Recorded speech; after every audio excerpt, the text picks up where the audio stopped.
차를 마시면 제가 죽어요. 첫날 밤 8살 신부 앞에 놓인 따뜻한 약차 한 잔. 어른들은 몰랐습니다. 그 아이가 이미 자신의 죽음을 계산하고 있었다는 걸.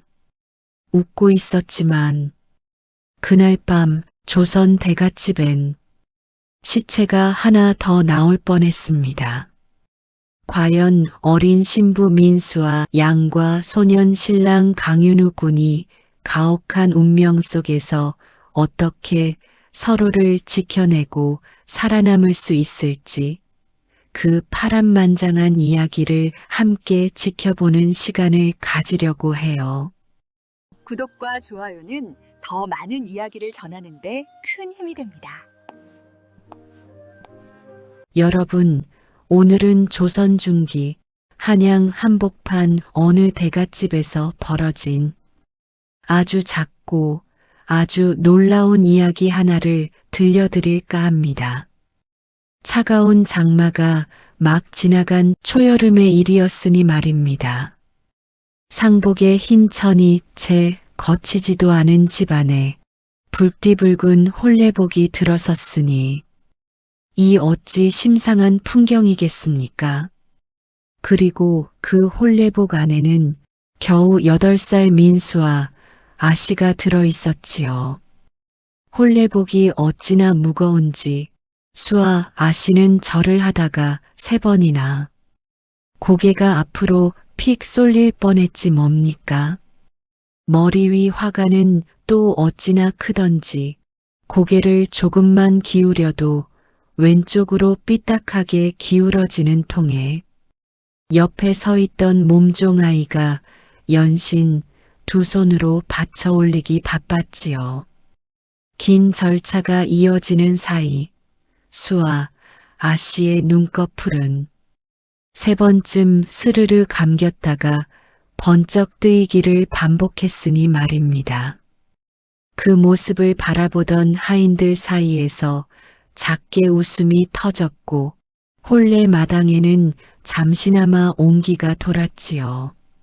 신랑 강윤우 도련님은 이제 막 16 한때 번성했으나 이제는 기울어가는 양반가의 자제였지요. 꺾이지 않는 기품과 깊은 눈빛을 가진 사내였으나 말입니다. 오늘만큼은 그 눈빛이 적잖이 당황스러움으로 흔들리고 있었으니 상대가 자기 어깨에도 닿지 않는 꼬마 아씨였기 때문이었지요. 홀레가 끝나고 잠시 마주 앉은 2 사람 사이에 정적이 어색하게 흘렀지요. 도련님, 홀레 끝나면 밥 먼저 먹어요?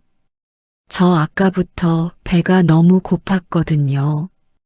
강윤우 도련님은 무언가 진지한 말을 꺼내려다가 그만 입을 딱 다물어 버렸지요. 여러분, 이 상황이 얼마나 당혹스러운 것이겠습니까? 도련님도 밤에 무서우면 울어요? 저는 가끔 울거든요. 근데 들키면 안 되니까 이불 속에서 울어요. 윤우 도련님의 귀끝이 살짝 붉어졌지요. 뭐라 답해야 할지 몰라 괜히 헛기침만 2번 했으나 말입니다. 그 눈빛 어딘가에 이 작은 아이에 대한 측은하고도 묘한 연민이 스며들기 시작했지요. 그때였습니다. 방문 너머로 인기척이 느껴지더니 민씨 부인이 조용히 문을 밀고 들어왔지요. 민씨 부인은 수아 아씨의 고모였으나 말입니다. 고모라 하면 조카를 살뜰히 아끼는 법이거늘 이 여인의 눈빛은 달랐지요. 수아 아씨의 엉뚱한 말에 입가로 미소를 띄었으나 그 눈은 웃지 않았습니다. 마치 새벽 연못처럼 깊고 차갑게 가라앉아 조카의 얼굴 위를 미끄러지듯 훑고 있었지요. 호호, 어쩜 이리 아이담요. 귀엽기도 하지. 말은 그러했으나 말입니다.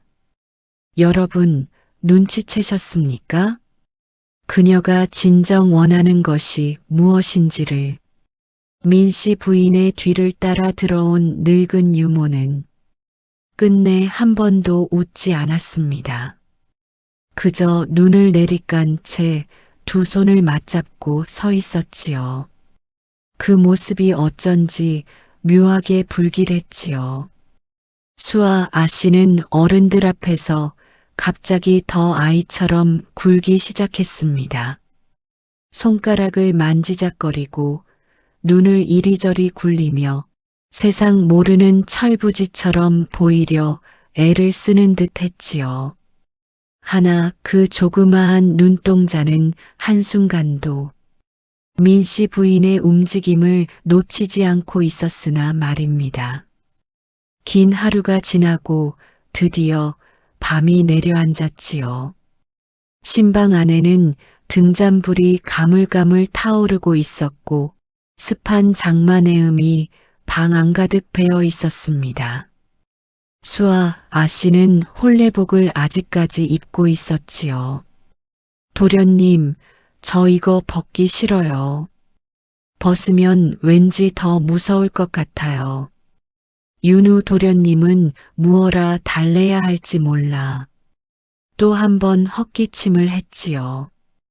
이불이 펼쳐진 뒤에도 수아 아씨는 이불 속에서 발만 쏙 내밀고 물었습니다. 이불은 왜 둘이서 덮는 거예요? 하나씩 덮으면 안 돼요? 윤우 도련님은 그만 말문이 막혀버렸지요. 여러분, 참으로 어이가 없으면서도 짠하지 않습니까? 이 아이는 그냥 아이였습니다.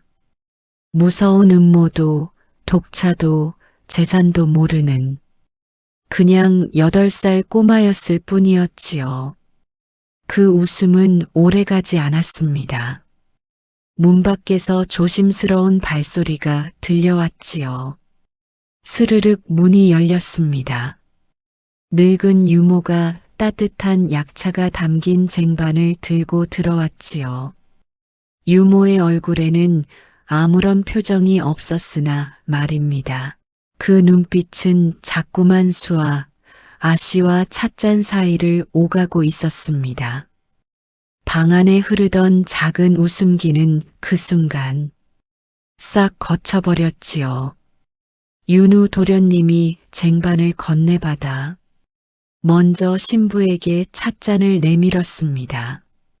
찻잔에서 올라오는 한약 냄새가 묘하게 달큰하면서도 어쩐지 싸늘하게 느껴졌지요. 수아 아씨는 찻잔을 두 손으로 받아들었습니다.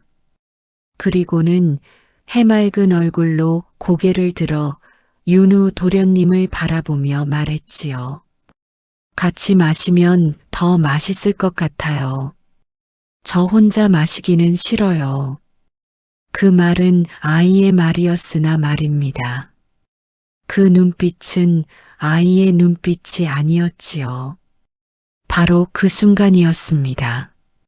수아 아씨의 작은 손이 아주 미묘하게 미끄러지더니 뜨거운 약차가 철썩 소리를 내며 고운 방바닥 위로 흥건히 쏟아졌지요.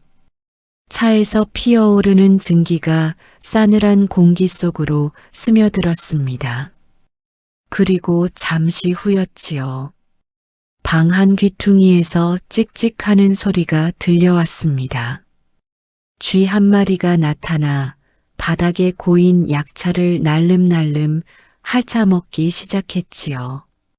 그 다음 일어난 일은 찍!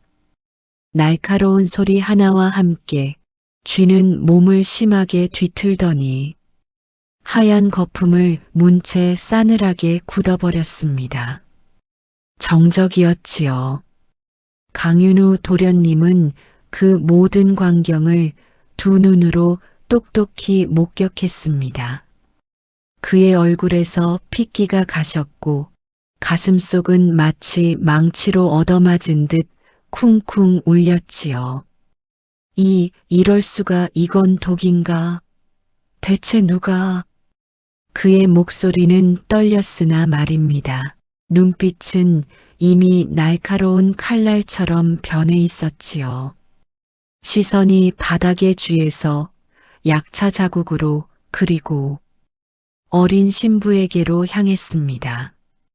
수아 아씨는 해맑던 미소를 완전히 지운 채 떨리는 입술로 윤우 도련님의 옷자락을 꼭 붙잡고 있었지요.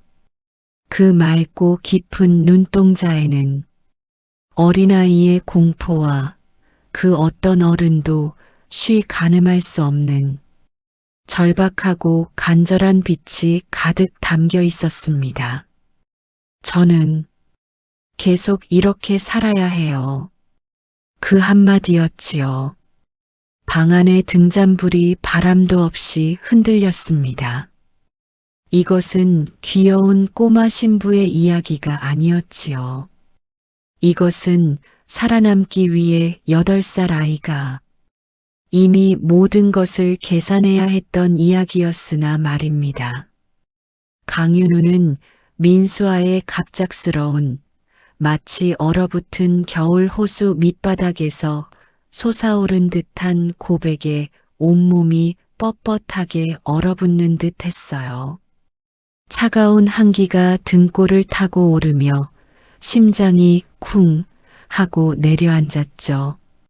며칠 전 죽은 쥐의 싸늘한 모습, 그리고 방금 전 민수아의 입에서 흘러나온 가느다랗게 떨리는 목소리가 그의 귓가에 끊임없이 맴도는 것만 같았어요.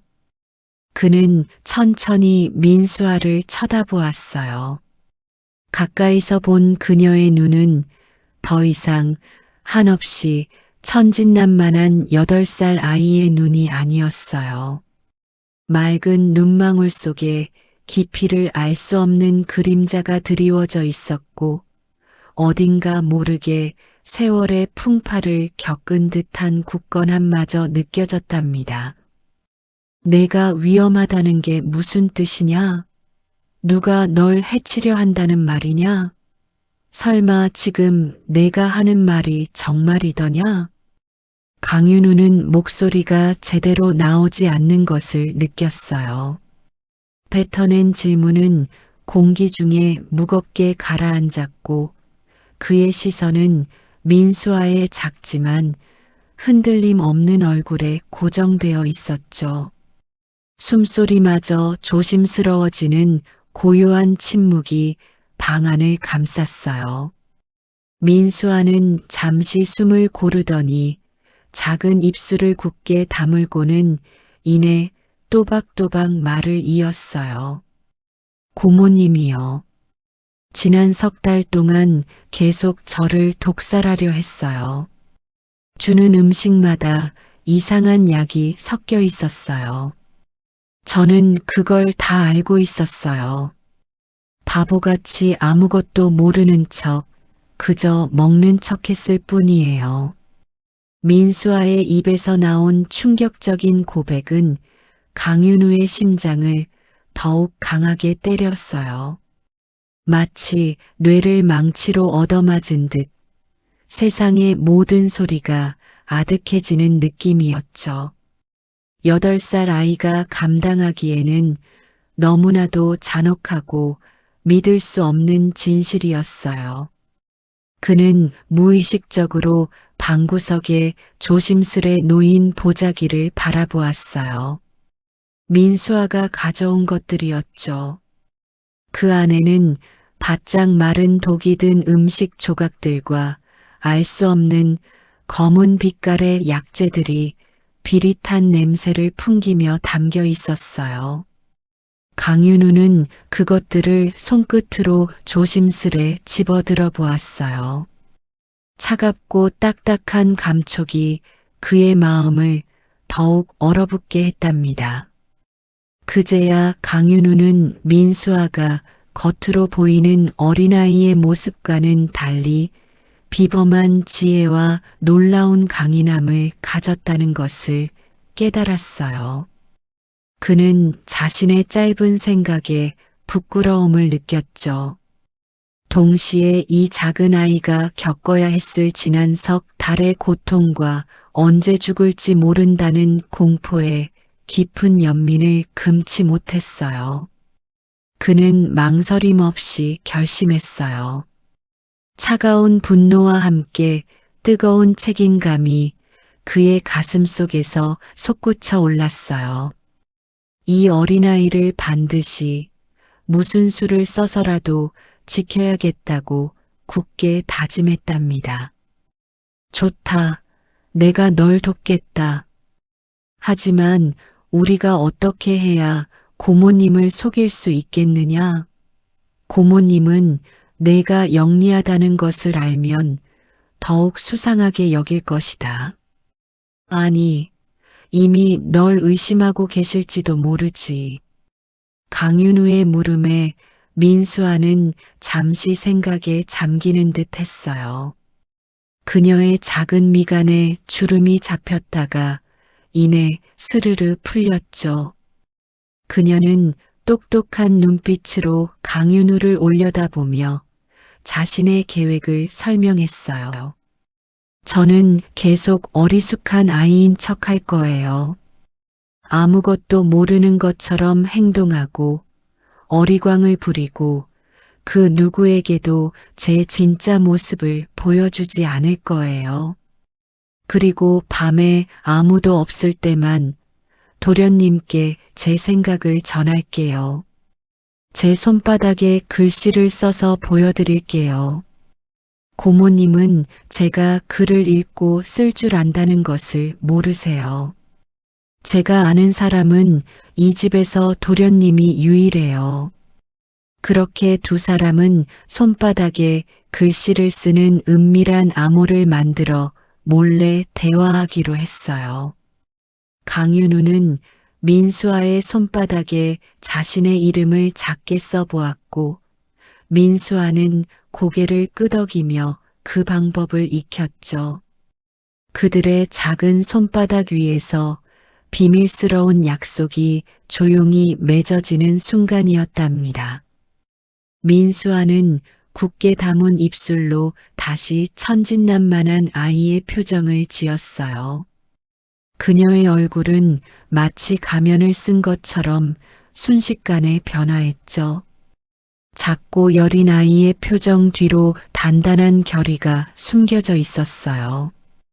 다음 날부터 대갓집의 공기는 한층 더 차갑고 무거워졌어요. 민씨 부인은 마치 약속이라도 한 듯 민수아를 더욱 혹독하게 다루기 시작했답니다. 아침 일찍부터 민수아의 방에는 거친 유모의 목소리가 울려 퍼졌어요. 새색시라는 이름 아래 8살밖에 되지 않은 민수아에게 방직, 바느질, 김장 준비 등 온갖 고되고 힘든 집안일을 시키며 매일같이 괴롭혔어요. 민수아의 작은 손은 거친 무명실과 차가운 바늘 때문에 붉게 부어오르고 여기저기 물집이 잡히곤 했어요. 매캐한 부엌 연기와 김치 양념의 얼얼함이 어린 수아의 눈과 코를 괴롭혔답니다. 유모는 옆에서 민씨 부인의 비위를 맞추며 능청스러운 표정으로 민수아를 더욱 볶아쳤고요. 아니, 일이 느릿느릿해서 언제 다 하겠니? 게으른 것, 당장 해내지 못할까? 어서 손을 놀리지 않고 무엇을 하고 있는 것이냐? 민씨 부인의 비난 섞인 날카로운 목소리가 귓전을 때리고 유모의 냉랭하고 비웃는 듯한 시선이 온몸을 꿰뚫는 것 같았지만 민수아는 이를 악물고 묵묵히 버텨냈어요. 그녀의 작은 어깨는 금방이라도 부서질 듯 힘겨워 보였지만 맑은 눈빛 속에는 어떤 어려움에도 꺾이지 않을 듯한 강한 의지가 활활 타오르고 있었어요. 거친 숨을 내쉬면서도 그녀는 강윤우와의 비밀스러운 대화를 떠올렸어요. 밤마다 윤우와 나눌 한 줄의 글씨를 기다리며 민수아는 그 혹독하고 길게만 느껴지는 낮 시간을 끈질기게 견뎌냈답니다. 그녀의 마음속에는 반드시 살아남겠다는 뜨거운 각오가 자리하고 있었어요. 그날 이후로 민씨 부인의 학대는 더욱 교묘해지고 잔인해졌다고 해요. 민수아는 매일 아침 차가운 기운이 감도는 방에서 억지로 깨어나곤 했어요. 따뜻한 물은 꿈도 꿀 수 없었죠. 세숫대야에는 늘 얼음장 같은 물이 담겨 있었고 수아는 그 차가운 물로 얼굴을 비빌 때마다 온몸에 소름이 돋았다고 해요. 밥상 위에는 온기가 전혀 없는 찬밥과 시큼한 김치 한 조각이 전부였어요. 작은 숟가락으로 겨우 목구멍에 넘기면 금세 배가 싸늘해지는 느낌이 들었죠. 민수아는 어린 몸에 찬 기운이 스며드는 것을 느끼면서도 고모가 건네는 찻잔이나 알 수 없는 음식들을 향한 경계를 한순간도 늦추지 않았다고 해요. 그녀의 작은 심장은 언제나 두근거리고 있었지만 눈빛만은 흔들림 없이 날카로웠어요. 어느 날이었어요. 해가 중천에 떠올라 마당이 따스한 빛으로 가득한 점심 무렵 민씨 부인은 직접 끓였다며 뜨거운 차 한 잔을 가져와 민수아에게 마시라고 권했어요. 차가 담긴 찻잔에서는 묘하게 달큰하면서도 비릿한 향기가 피어올랐다고 해요. 민수아는 그 향기를 맡는 순간 심장이 쿵 하고 떨어지는 것 같았고 무언가 잘못되었음을 본능적으로 감지하고 순간 숨을 멈췄어요. 강윤우는 민수아의 눈동자가 평소보다 훨씬 크게 흔들리는 것을 놓치지 않고 무언가 이상함을 직감했다고 해요. 민수아는 떨리는 작은 손으로 찻잔을 잡았지만 의도적으로 손을 덜덜 떨며 찻잔을 엎지르는 척했어요. 쨍그랑 하는 소리와 함께 뜨거운 차가 바닥에 쏟아지고 그 증기 어린 액체는 순식간에 차가운 마룻바닥에 스며들었죠. 민씨 부인의 얼굴은 일그러지다 못해 섬뜩할 정도로 차갑게 변했다고 해요.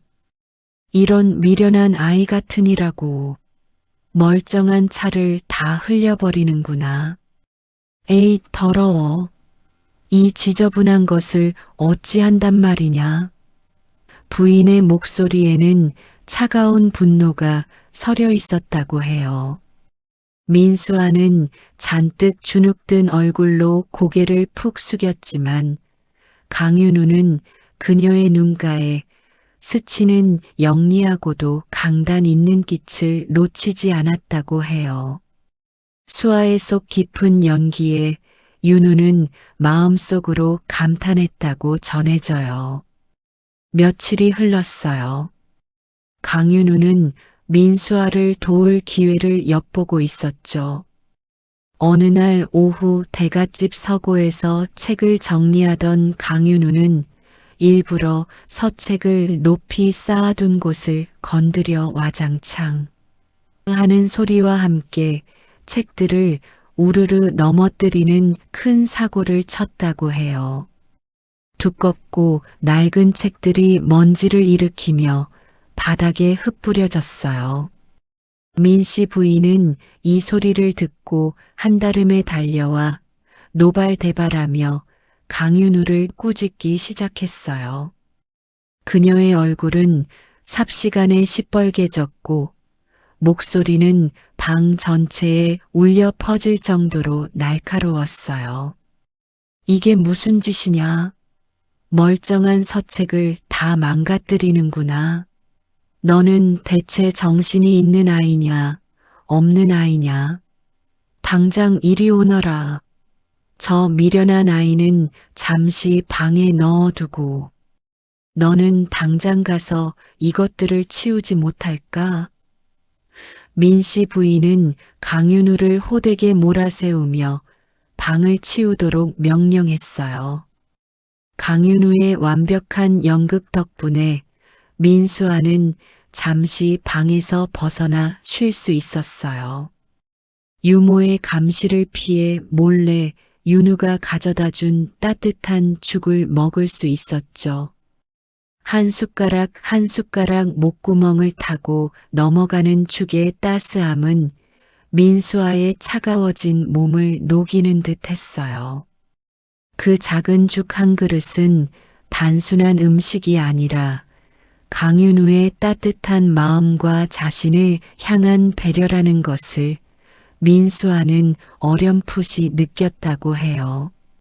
민수아는 텅 빈 죽그릇을 보며 마음속으로 고마움을 전했어요. 해가 지고 어둠이 짙게 깔린 밤이 찾아왔어요. 대갓집의 모든 불이 꺼지고 고요함만이 감도는 시간, 강윤우와 민수아는 다시 은밀하게 모여 조용히 이야기를 나눴다고 해요. 작은 등잔불이 두 아이의 그림자를 벽에 길게 늘어뜨렸어요. 강윤우의 얼굴에는 걱정과 결의가 교차하는 복잡한 표정이 떠올랐다고 해요. 민수아 아가씨, 고모님의 독살 시도가 점점 더 교묘해지고 있어요. 이제는 더 이상 지체할 수 없어요. 증거를 확실히 찾아야만 해요. 강윤우의 목소리에는 어른스러운 진지함이 묻어났어요. 맞아요, 강윤우 나리. 고모님 방에 분명 아버님의 유산과 관련된 중요한 밀서나 저를 해치려 했던 약봉지가 있을 거예요. 지금이 기회예요. 제가 오늘 밤에 몰래 들어가 볼래요.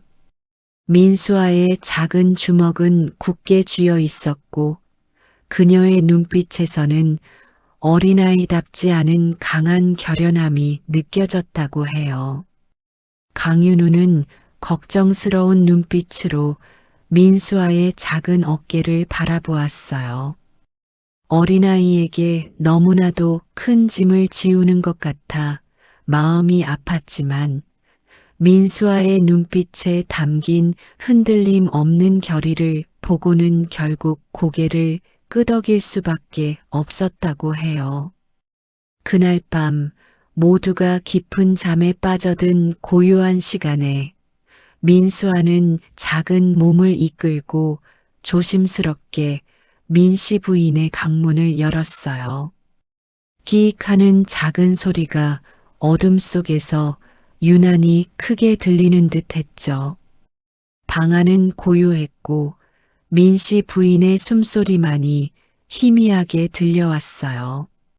작은 등잔불 하나가 방 한구석에서 가녀린 불꽃을 흔들며 타오르고 있었죠. 퀴퀴하고 묵직한 한약 냄새와 오래된 종이 냄새가 뒤섞인 민씨 부인의 방은 왠지 모르게 음침한 기운이 감돌았다고 해요.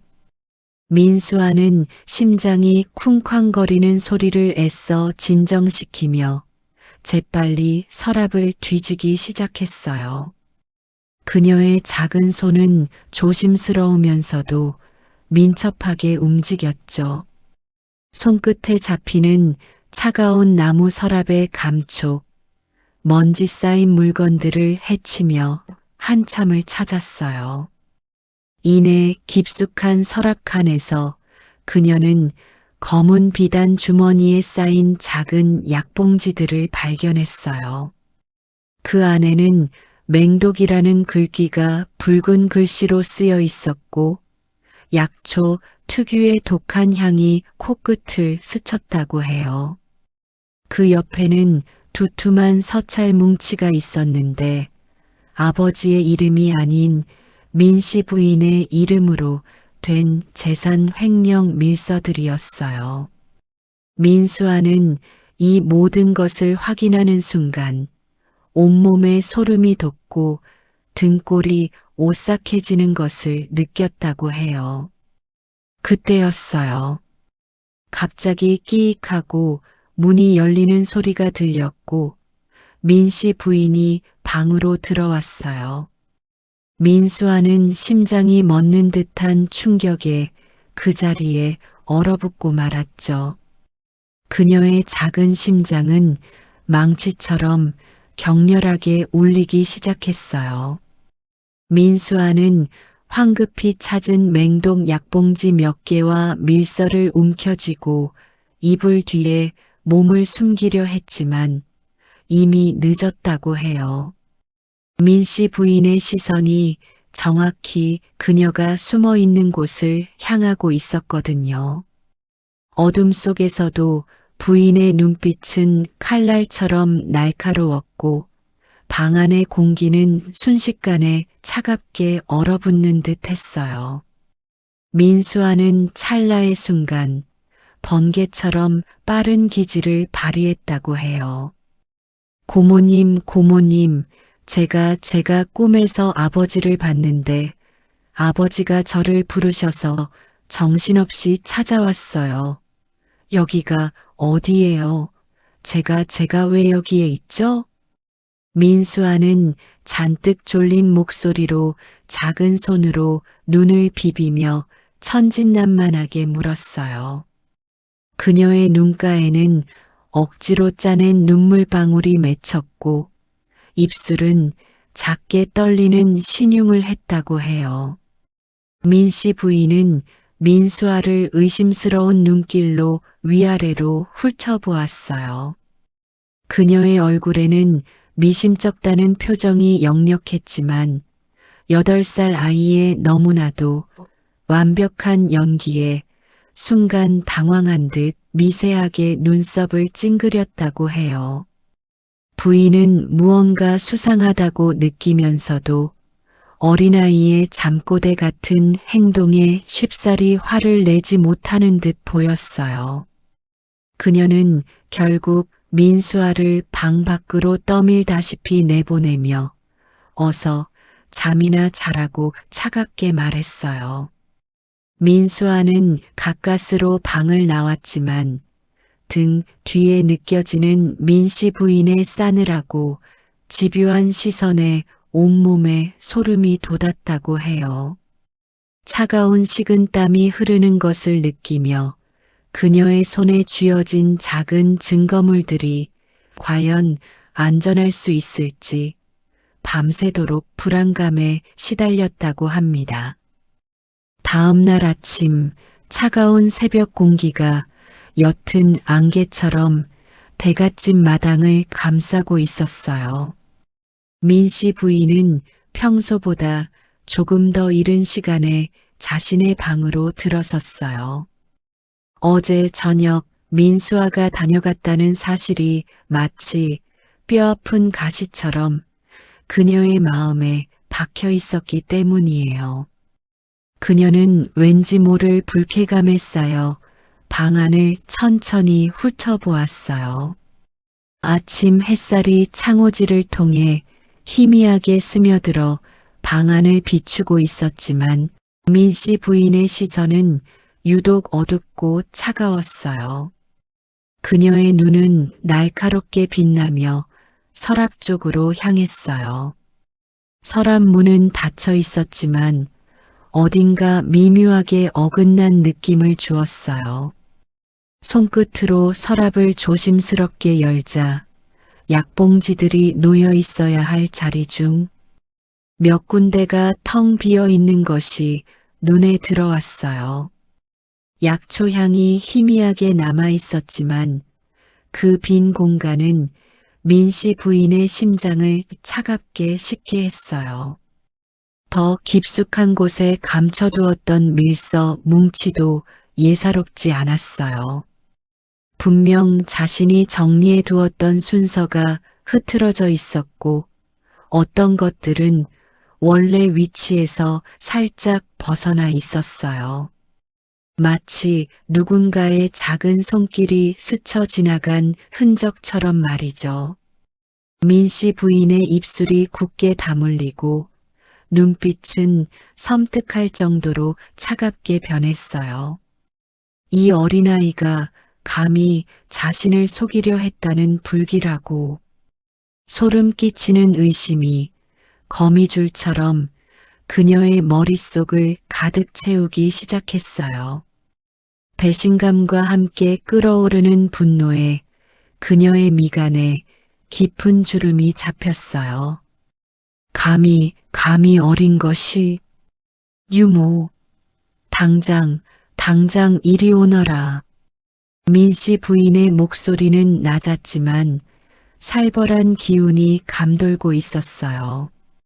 유모는 방 밖에서 그 소리를 듣고 온몸이 움찔했어요. 불안한 예감에 사로잡혀 발걸음을 재촉하며 방 안으로 들어섰어요. 그녀의 얼굴에는 이미 두려움이 가득했어요.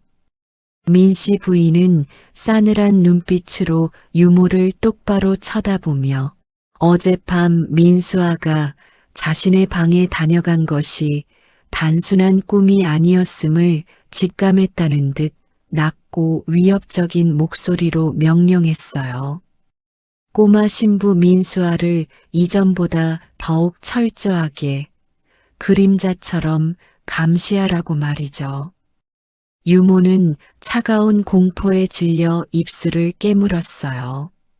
민씨 부인의 명령은 절대 거역할 수 없는 법이었으니까요. 그녀는 떨리는 손으로 치마 자락을 붙잡고 깊이 고개를 숙이며 민씨 부인의 명에 따르겠다고 속삭였어요. 그날부터 민수아의 일상은 이전보다 훨씬 더 답답하고 갇힌 듯한 기분을 주었어요.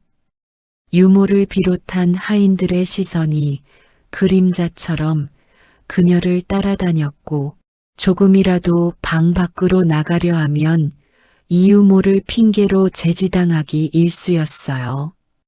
민수아는 마치 투명한 감옥에 갇힌 듯한 기분을 느꼈어요. 쌀쌀한 공기가 감도는 방 안에 홀로 앉아 창밖을 내다보는 시간이 많아졌어요. 바깥의 활기찬 소리들이 아련하게 들려왔지만 그 소리는 민수아에게 닿지 않는 먼 곳의 이야기처럼 느껴졌어요. 강윤우와 단둘이 이야기할 기회는 꿈도 꿀 수 없었고 멀리서 그를 힐끗 보는 것조차 쉽지 않았어요. 민수아의 작은 가슴 속에는 알 수 없는 불안감과 외로움이 점점 더 깊어지고 있었어요. 그녀의 표정은 점점 더 창백해지고 작은 어깨는 힘없이 축 늘어져 있었어요. 그렇게 며칠이 흘렀어요. 대갓집의 공기는 더욱 무겁게 가라앉아 있었어요. 어느 날 오후 정적을 깨고 강윤우에게 민씨 부인의 부름이 떨어졌어요. 윤우는 갑작스러운 부름에 마음속 깊이 불안한 예감이 파도처럼 밀려오는 것을 느꼈어요. 등골이 서늘해지는 기분이었어요. 그는 굳게 닫힌 민수아의 방문을 한번 쳐다보고는 무거운 발걸음으로 민씨 부인이 있는 사랑채로 향했어요. 윤우야, 마침 잘 왔구나. 이번 마을 제사에 내가 우리 집안 대표로 다녀와야겠구나. 어른이 안 계시니 내가 마땅히 해야 할 도리란다. 오늘 바로 길을 떠나야 할 게다. 민씨 부인의 목소리는 얼음장처럼 차가웠고 그녀의 눈은 한치의 흔들림도 없이 강윤우를 꿰뚫어 보는 듯 했어요. 강윤우는 가슴이 철렁 내려앉는 것을 느꼈어요. 마을 제사에 가는 것은 분명 중요한 일이었지만 지금 민수아를 홀로 남겨두고 떠난다는 것은 상상조차 할 수 없는 일이었거든요. 그의 머릿속에는 민수아의 작고 불안한 얼굴이 선명하게 떠올랐어요. 제가요? 하지만 저는 아직 어리고 수아, 아씨가 혼자 있으면 위험할 텐데요. 제가 곁을 지켜야 하지 않겠습니까? 강윤우는 차마 민수아의 이름을 입 밖으로 내지 못하고 주저했어요. 그의 말은 희미하게 떨리고 있었어요. 민씨 부인의 얼굴은 강윤우의 말을 듣자마자 싸늘하게 굳어졌어요. 그녀의 입술이 비틀리며 경멸적인 웃음을 지었어요. 공기 중에는 한순간 차가운 살기가 감도는 듯 했어요. 무슨 말이더냐? 위험하다니 누가 위험하다는 것이냐? 혼자 있긴 누가 혼자 있다는 말이냐? 유모와 다른 하인들이 사방에 널려 있는데 감히 어른의 말씀에 토를 다는 것이냐? 내가 정녕 내 처소를 박차고 나가서 이 집안의 기강을 무너뜨릴 셈이냐? 내가 이 집안의 어린 주인 노릇이라도 할 참이냐? 민씨 부인의 차가운 눈빛과 협박에 가까운 말에 강윤우는 더 이상 아무런 말도 할 수 없었어요. 그의 얼굴에서는 핏기가 싹 가셨고 어깨는 축 늘어졌어요. 민수아를 홀로 두고 떠나야 한다는 생각에 그의 발걸음은 천근만근 무겁게 느껴졌어요. 강윤우는 고개를 떨군 채 돌아섰어요. 마지막으로 민수아의 방 쪽을 힐끗 바라보았지만 창호지 너머로 민수아의 작은 그림자조차 보이지 않았어요. 그의 눈빛에는 미안함과 걱정이 가득했지만 어찌할 수 없는 무력감이 더욱 크게 번져 있었어요. 민수아 역시 방 안에서 강윤우의 떠나는 모습을 어렴풋이 느끼고 있었지만 방문이 굳게 닫혀 있어 그에게 어떤 표정이나 몸짓도 보낼 수 없었어요. 그녀의 작은 손이 차가운 문고리를 힘없이 붙잡았어요. 강윤우의 발걸음 소리가 멀어지고 이내 대문이 삐걱이는 소리와 함께 굳게 닫히는 소리가 민수아의 귓가에 차갑게 울려 퍼졌어요. 강윤우의 모습이 대문 밖으로 완전히 사라지자마자 민씨 부인의 얼굴에는 섬뜩한 미소가 피어올랐어요. 그녀는 기다렸다는 듯 유모에게 눈짓했어요. 유모는 민씨 부인의 눈빛만으로도 무슨 의미인지 알아차린 듯 황급히 민씨 부인의 방으로 향했어요. 잠시 후 그녀는 윤기가 흐르는 값비싼 비단 주머니를 들고 나타났어요. 주머니 안에서는 짤랑거리는 소리가 희미하게 들려왔는데 그것은 민씨 부인이 아끼는 온갖 값비싼 폐물들이 가득 들어있음을 짐작하게 했어요. 민씨 부인과 유모는 소리 없이 민수아의 신방으로 향했어요. 민수아는 방 안에서 바깥의 수상한 움직임을 희미하게 느꼈어요. 복도를 지나가는 발소리, 멈칫하는 소리, 그리고 문틈 아래로 스며드는 두 사람의 길고 왜곡된 그림자에 작은 가슴이 불안하게 뛰어올랐어요. 불길한 예감이 마치 차가운 뱀처럼 그녀의 심장을 휘감는 듯 했어요. 그들은 민수아의 신방 깊숙한 곳, 아무도 찾을 수 없을 만한 은밀한 자리, 낡은 장롱의 뒤편에 숨겨진 작은 마루 틈새에 그 값비싼 폐물들을 꼼꼼하게 숨겨두었어요. 폐물들이 바닥에 부딪히는 작은 탁 소리가 민수아의 귀에 희미하게 들려왔어요. 이 모든 것은 어린 민수아에게 도둑질이라는 끔찍한 누명을 씌우기 위한 잔혹하고 치밀한 계략이었어요. 모든 것을 마무리한 민씨 부인은 섬뜩한 만족감에 찬 미소를 지으며 방문을 밖에서 걸어 잠갔어요. 철컥하는 자물쇠 소리가 차가운 정적을 가르며 민수아의 작은 방 안에 갇히는 소리처럼 울려 퍼졌어요. 민수아는 이유 모를 불안감과 공포에 사로잡혔지만 방문이 잠겨 작은 몸으로는 어찌할 수 없었어요. 불길한 그림자가 민수아의 삶을 향해 점점 더 다가오고 있었어요. 과연 민수아는 이 지독한 함정에서 벗어나 자신의 결백을 증명할 수 있을까요? 그녀의 작은 어깨는 공포에 떨고 있었어요. 다음 날 아침 대갓집의 고요했던 정적은 마치 유리잔이 깨지는 듯 산산조각 났어요. 민씨 부인의 요란한 고함 소리가 안채와 사랑채를 넘어 집안 구석구석을 뒤흔들었지요. 마치 맹렬한 폭풍이 휘몰아치는 것처럼 느껴졌어요. 그녀는 자신의 방에서 값비싼 폐물들이 송두리째 사라졌다는 사실을 깨닫고 분노에 치를 떨고 있었어요.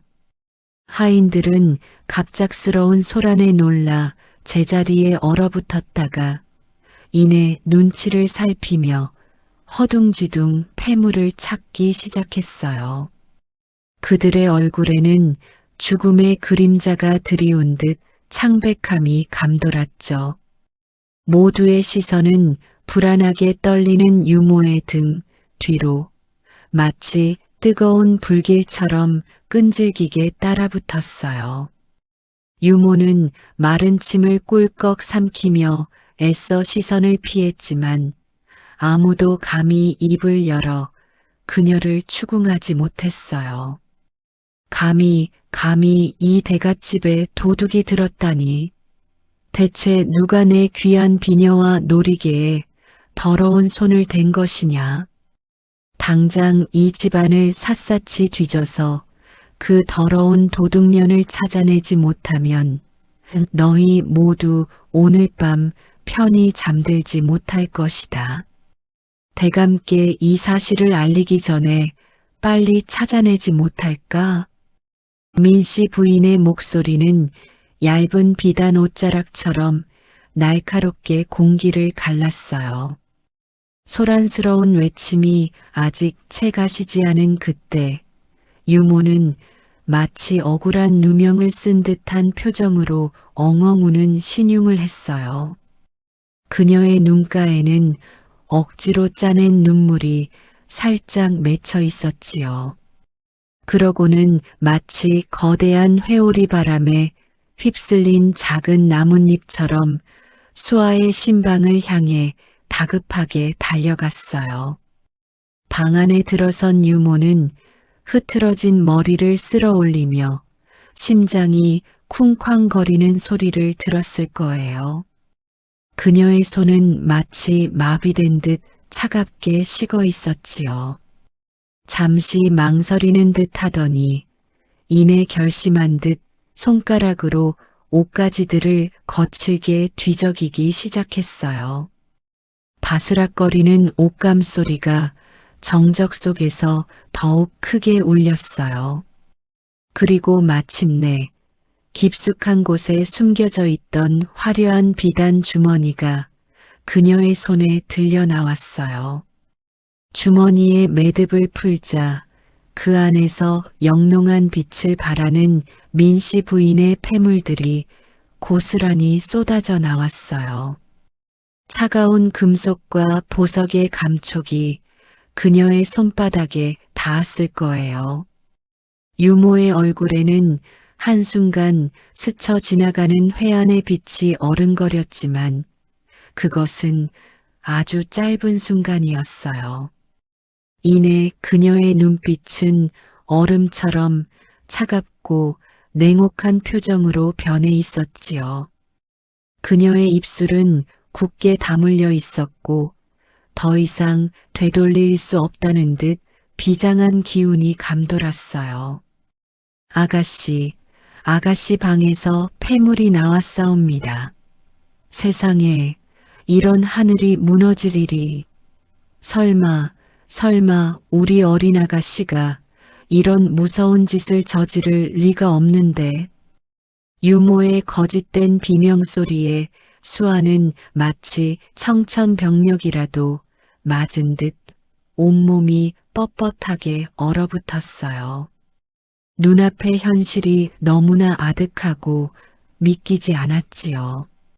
고작 8살밖에 되지 않은 작은 아이의 머릿속은 자신이 겪는 이 상황을 이해하려 애썼지만 마치 엉킨 실타래처럼 혼란스러울 뿐이었어요. 심장은 작은 새처럼 격렬하게 펄떡였고 숨조차 제대로 쉴 수 없었을 거예요. 민씨 부인은 기다렸다는 듯 싸늘하고 날카로운 눈빛으로 수아를 노려보았어요. 그 눈빛은 마치 얼음 송곳처럼 수아의 심장을 꿰뚫는 듯 했지요. 주변에 모여있던 하인들은 웅성거리며 수군거렸고 그들의 속삭임은 어린 신부를 향한 비난의 칼날이 되어 돌아왔어요. 수아는 온몸이 마비된 듯 움직일 수 없었고 차가운 시선들이 그녀를 짓누르는 것 같았어요. 내 인연, 이 파렴치하고 어린 것이 감히 어른의 물건에 손을 대다니. 그것도 모자라 거짓말까지 일삼는구나.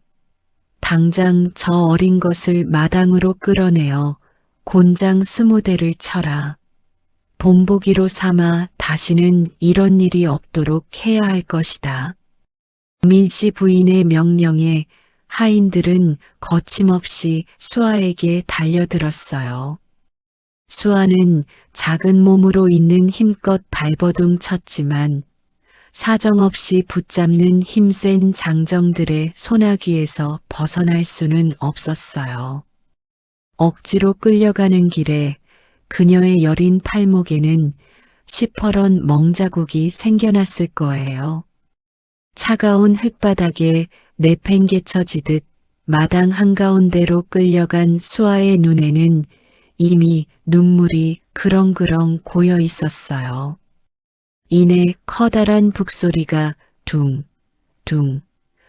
울려 퍼지며 매질의 시작을 알렸어요. 그 소리는 마치 죽음의 그림자를 몰고 오는 듯 섬뜩하게 들렸지요. 대갓집에 모인 수많은 사람들은 차갑고 무감각한 시선으로 혹은 가련하다는 표정으로 또는 비웃는 듯한 눈빛으로 수아를 바라보았어요. 자신을 향한 그들의 시선에 수아는 억울함에 목이 터져라 울부짖기 시작했어요. 그녀의 작은 목소리는 분노와 슬픔 그리고 공포로 갈갈이 찢겨져 나오는 듯했어요. 저는 안 그랬어요. 저는 정말 안 그랬어요. 고모님이 절 죽이려고 했어요. 차에 독을 탔다고요. 고모님이 억지로 독약을 마시라고 했어요. 믿어주세요. 수아의 필사적인 외침은 공포와 비난에 휩싸인 사람들 사이에서 아무런 울림도 그 어떤 파장도 일으키지 못했어요. 그들은 어린아이의 끔찍한 변명을 듣고는 오히려 경악하는 표정을 지었지요. 어른을 모함하는 파렴치한 아이로 몰릴 뿐이었어요. 민씨 부인은 이 모든 상황을 비릿한 웃음을 지으며 지켜보고 있었어요. 그녀는 흡족한 듯 고개를 가볍게 저으며 승리의 미소를 지었지요. 매질을 집행하려는 포졸이 무시무시한 막대기를 높이 치켜드는 순간 마치 한 폭의 그림처럼 시간이 멈춘 듯 했어요. 그때였어요. 저 멀리 대갓집의 문이 활짝 열리더니 먼지바람을 일으키며 누군가 마당으로 번개처럼 뛰어들었어요. 멈추시오. 당장 그 매질을 멈추시오. 선조들의 제사를 지내던 강윤우는 알 수 없는 불길한 예감에 온몸이 오싹해지는 것을 느꼈을 거예요. 그의 심장은 마치 칼날에 베인 듯 욱신거렸고 급기야 의식을 중단하고 미친 듯이 달려온 것이었어요. 그는 망설임 없이 마치 거대한 방패라도 된 듯 수아의 작고 가녀린 몸을 가로막고 섰어요. 수아의 눈에는 한 줄기 희미한 희망의 빛이 스쳐 지나갔어요. 그 빛은 마치 어둠 속에서 피어난 한 송이 꽃처럼 연약했지만 그 어떤 것보다 강렬하게 빛나고 있었지요. 강윤우의 얼굴은 분노와 걱정, 그리고 알 수 없는 슬픔으로 일그러져 있었어요.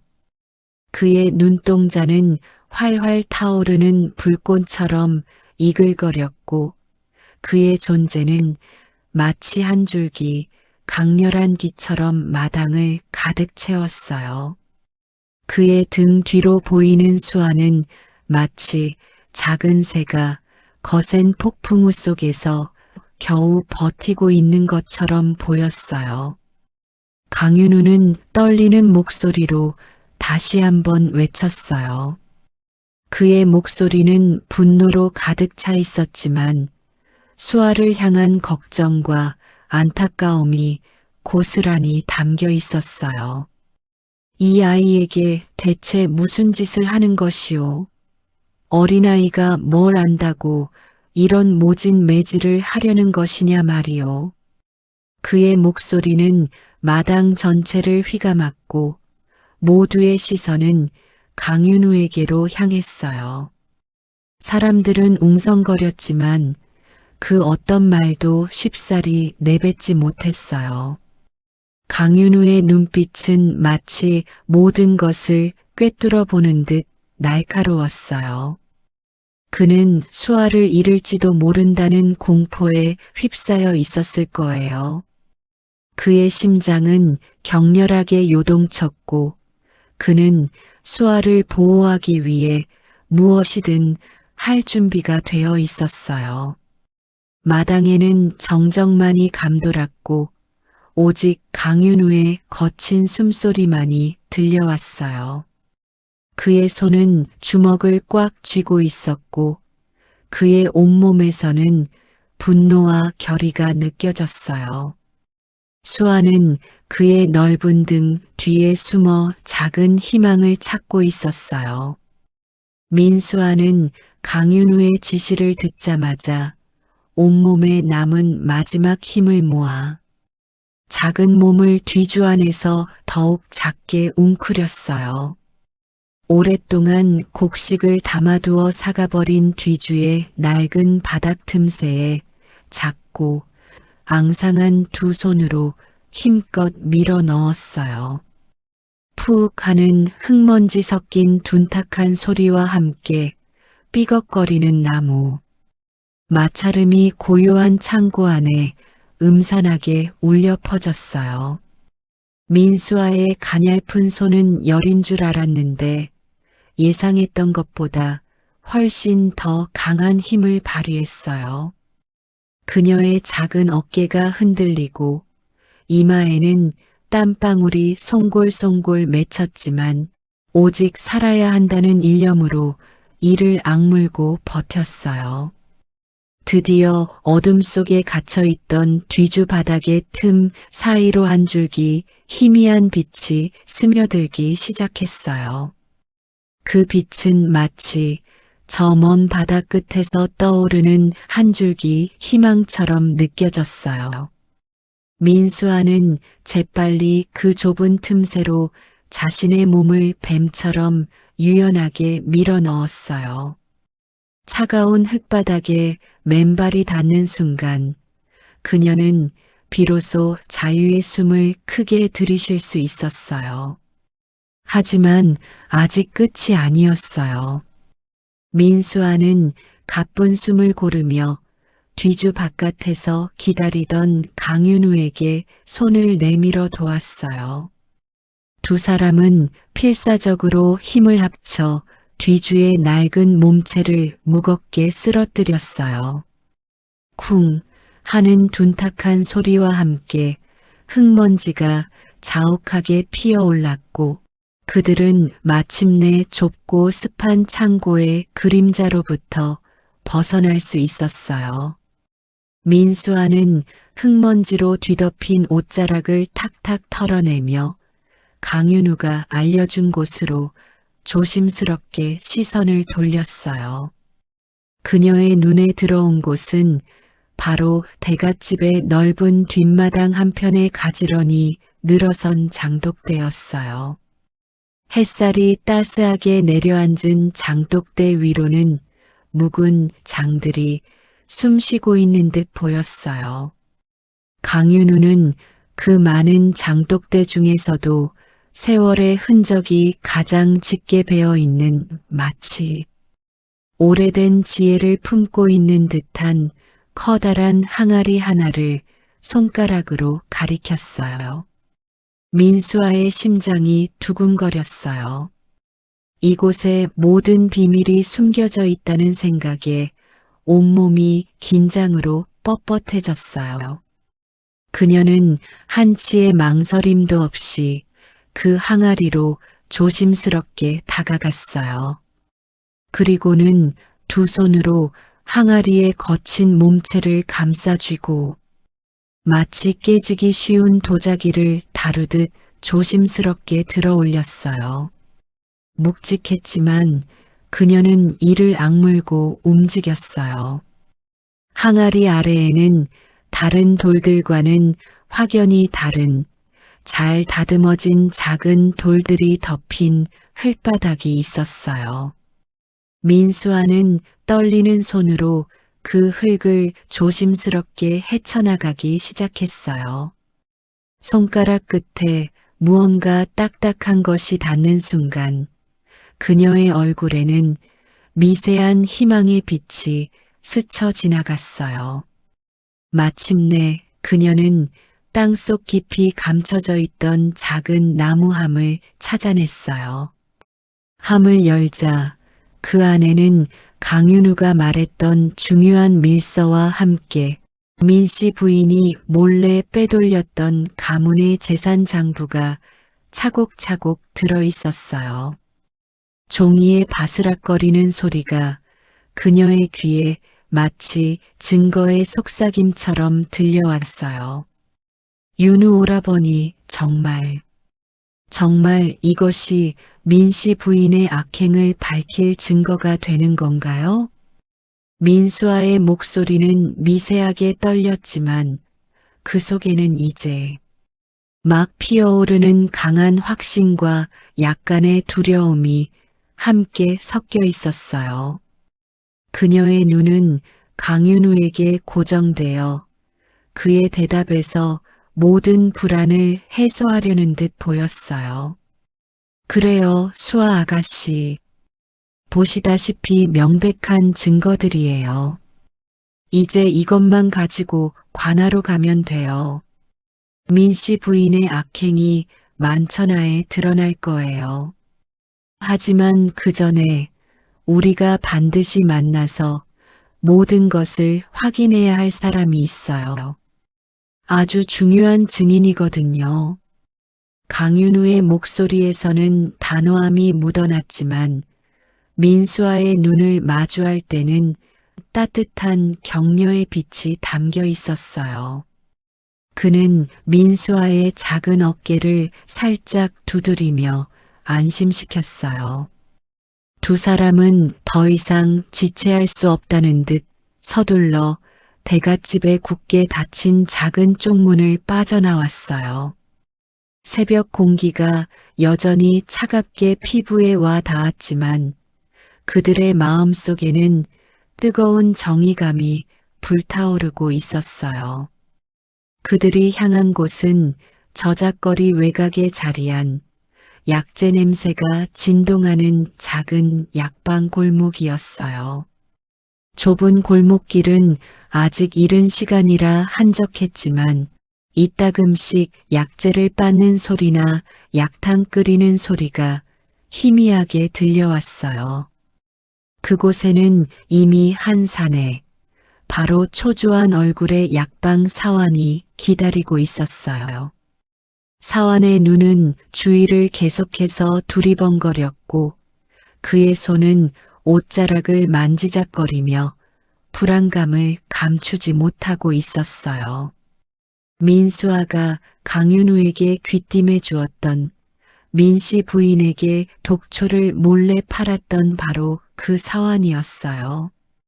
오라버니, 제가 말씀드렸던 그 약방 사환이에요. 민씨 부인이 언제 어떤 종류의 독초를 사갔는지 그리고 제가 우연히 들었던 이야기까지 모두 이분이 직접 보고 들었어요. 민수아는 사환을 가리키며 작지만 확신에 찬 목소리로 말했어요. 사환은 그들의 시선이 자신에게 쏠리자 더욱 움츠러들었어요. 그의 얼굴에는 옅은 핏기가 가셨고 입술은 바싹 말라 있었어요. 사환나리, 이제 관하로 가죠. 저희와 함께 가주시겠어요? 당신의 솔직하고 용기 있는 증언이 이 사건을 해결하는 데 결정적인 역할을 할 거예요. 강윤우는 사환의 눈을 똑바로 응시하며 말했어요. 그의 눈빛은 사환의 두려움을 이해하면서도 정의를 위해 나서야 한다는 강한 설득력을 담고 있었어요. 사환은 잠시 망설이는 듯 했지만 이내 고개를 끄덕였어요. 그의 입술은 무언가 말하려다 멈칫했지만 결국 침묵으로 동의를 표했어요. 약방 사환의 작은 용기가 대갓집의 어둠을 밝힐 큰 불꽃이 될 것이라는 예감이 들었어요. 세 사람은 그렇게 조심스럽게 발걸음을 옮겨 관하로 향했어요. 관하에 도착하자 그들의 눈앞에는 이미 익숙한 광경이 펼쳐졌어요. 섬뜩하리만치 차가운 분위기의 관하 마당 한가운데에는 민씨 부인이 포박되어 있었어요. 그녀의 곁에는 얼굴이 흑빛으로 변한 유모 또한 함께 끌려와 있었어요. 유모의 눈은 공포에 질려 사방을 헤매고 있었지만 민씨 부인은 달랐어요. 그녀의 얼굴에는 여전히 비웃음이 서려 있었고 강윤우와 민수아가 손에 들고 온 밀서와 장부를 보며 코웃음을 쳤어요. 그녀의 냉정하고 탐욕스러운 눈빛은 마치 모든 것을 꿰뚫어 보는 듯 차갑게 번득였어요. 겨우 어린아이들이 꾸며낸 조잡한 장난질이 아니겠느냐. 이 하찮은 종이 쪼가리들이 어찌 가문의 명예를 더럽힐 증거가 된단 말이냐. 모두 꾸며낸 거짓말이고 조작된 것이 분명해요. 어서 이 아이들을 당장 잡아들이지 않고 무엇을 하는 것이오. 민씨 부인의 목소리는 고압적이고 날카로웠어요. 관아 전체를 뒤흔들 정도의 위압감이 서려 있었고 몇몇 아전들은 그녀의 기세에 주춤하는 듯 했어요. 그러나 바로 그때였어요. 강윤우가 기다렸다는 듯 조용히 신호를 보냈어요. 그러자 민수아와 함께 약방에서 온 한 남자가 앞으로 나섰어요. 그는 바로 모두가 기다리던 약방 사환이었어요. 그의 등장은 민씨 부인의 얼굴에 가득했던 조롱 섞인 비웃음을 마치 깨진 거울처럼 산산조각 내버렸어요. 그녀의 눈은 순간적으로 크게 뜨였고 입술은 미세하게 파르르 떨리기 시작했어요. 사화는 깊은 심호흡을 한 번 하고는 잔뜩 긴장했지만 결연한 표정으로 입을 열기 시작했어요. 그의 목소리는 처음에는 작게 떨렸지만 이내 확신에 차 또렷하게 울려 퍼졌어요. 그는 민씨 부인이 독초를 구매한 정확한 날짜와 종류, 그리고 독초를 살 때 오갔던 대화 내용까지 마치 어제 일처럼 상세하고 생생하게 진술했어요. 사환의 증언 하나하나가 마치 날카로운 칼날처럼 민씨 부인의 심장을 겨누는 듯 했어요. 그녀의 얼굴은 차츰 핏기 하나 없이 새하얗게 변하더니 이내 공포와 절망으로 일그러지기 시작했어요. 그녀의 눈빛은 더 이상 냉정함이 아닌 깊은 나락으로 떨어지는 듯한 두려움으로 가득 차 있었어요. 그날 재판의 분위기는 팽팽한 긴장감으로 가득했어요. 차가운 새벽 공기마저 무겁게 내려앉아 모두의 숨소리마저 짓누르는 듯 했지요. 증인으로 나선 약방 사화는 떨리는 발걸음으로 증언대에 올랐어요. 그의 눈빛에는 주저함과 두려움이 역력했지만 이내 진실을 말해야 한다는 강한 의지가 비쳤어요. 민씨 부인은 처음에 사환을 비웃는 듯한 눈으로 쳐다보았지만 사환이 입을 열자마자 그녀의 얼굴에서는 핏기가 싹 가시는 걸 모두가 볼 수 있었어요. 민씨 부인께서 몇 날 며칠에 걸쳐 저를 찾아오셨어요. 처음에는 흔한 약재를 구하는 줄 알았으나 어느 날은 독성이 강한 천남성을 구해 가시며 어린아이에게 사용할 것이니 아주 소량만 다려야 한다고 거듭 말씀하셨어요. 저는 약재상으로서 이상함을 직감했지만 감히 그 이유를 여쭙지는 못했어요. 그 후 민씨 부인의 이상한 행동과 수아 아가씨의 소식을 듣고는 너무나 큰 죄책감에 시달려 밤잠을 설쳤어요. 제 목소리는 비록 떨리지만 이 모든 것이 사실임을 맹세해요. 약방 사환의 증언은 마치 날카로운 칼날처럼 민씨 부인의 치밀한 거짓과 탐욕을 정확하게 꿰뚫었어요. 그의 목소리는 처음에는 가늘게 떨렸지만 한 문장 한 문장 이어질수록 확신에 찬 단단함이 더해졌어요. 그가 민씨 부인이 어떤 독초를 사갔는지, 심지어 당시 그녀가 어떤 어조와 표정으로 말했는지까지 생생하게 전달하는 동안 민씨 부인의 얼굴은 흙빛으로 변하고 입술은 파르르 경련했어요.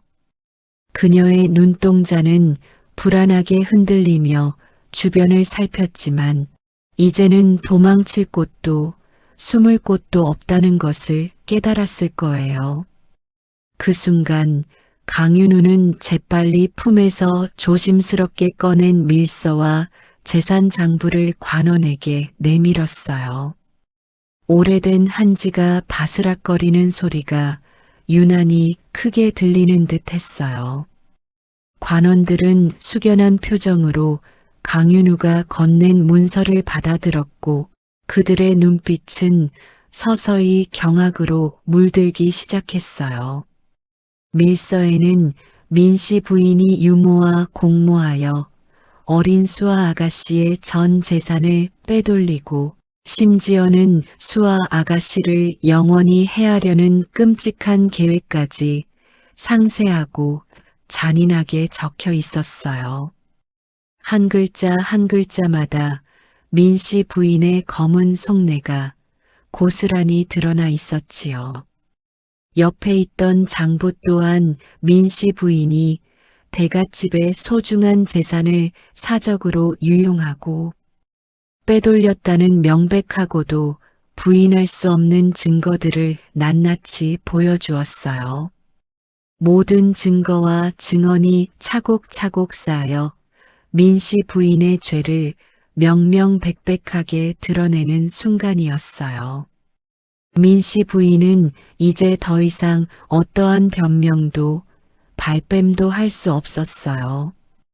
그녀의 얼굴은 창백하게 질리다 못해 푸른 빛마저 돌았고 온몸은 격렬하게 떨리기 시작했어요. 탐욕으로 가득 찼던 그녀의 눈은 이제 절망과 공포로 일그러져 있었어요. 판결을 내리는 관원의 목소리는 단호하고 냉정했어요. 결국 민씨 부인은 어린 조카를 해하려 하고 대갓집의 재산을 횡령한 중죄로 인해 먼 곳으로 유배형에 처해졌고 그녀가 부당하게 모았던 모든 재산은 국가에 몰수되었어요.